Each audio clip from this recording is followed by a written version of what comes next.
Alan, is it okay to come to you next? A little bit about kind of what brings you to this space and why is the actors process? Why is this important to you? How did we Yes, got here? yes, it's okay to come to me next.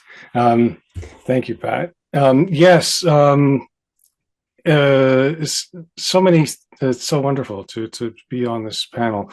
The so you said something about separating ourselves from our work. Is it possible to do that?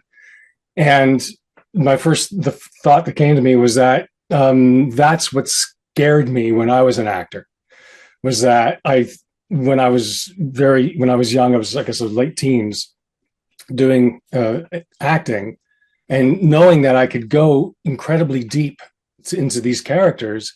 And what scared the hell out of me was that this possibility that was very real that I could lose myself and I wouldn't know who I was in a time when I was only discovering who I was. I guess I was quite insightful for a 17-year-old, but it scares me.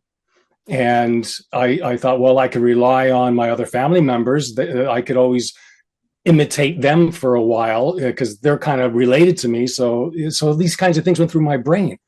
Anyway, when I grew up, did I grow up?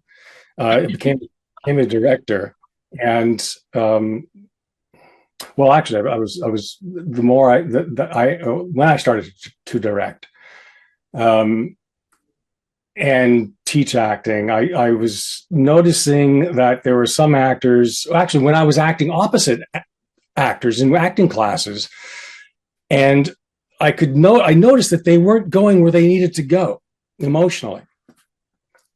Sometimes I couldn't go there either sometimes, but I would always, say, well, it's, if you could go there, then I'll go there. You'll help me. So, but I noticed a lot of inauthenticity happening, that they just were acting at being an emotion. And it bothered me that why can't you just be real? Just do it. And then when I became a director, I would not hire those actors. And because for me, it was about, you had to get there. So what bothered me was that these actors couldn't get there. And why couldn't they get there? And when I taught actors, it was the same thing, and I didn't know what to do to get them there. And I sometimes they would just shut down. So I just kind of, that was just something I just compartmentalized and thought, well, that's who they are, and I can't do anything about it.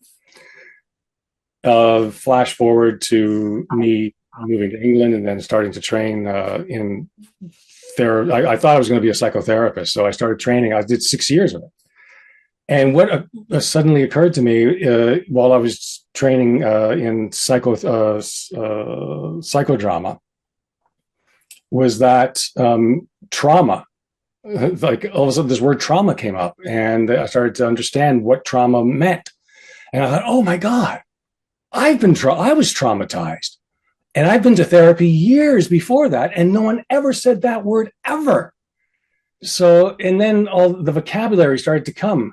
And the tools started to come in psychotherapy to work with trauma.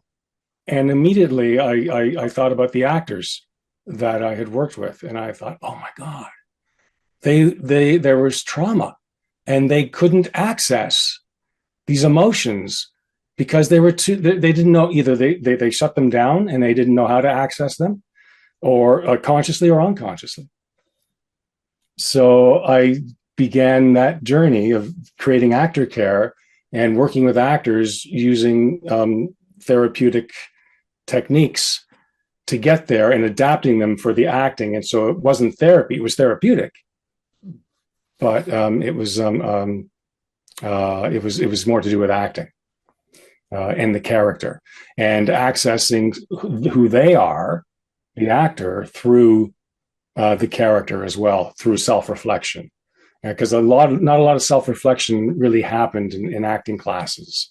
So I brought that into play as well, just to help. So that's how I came to this place.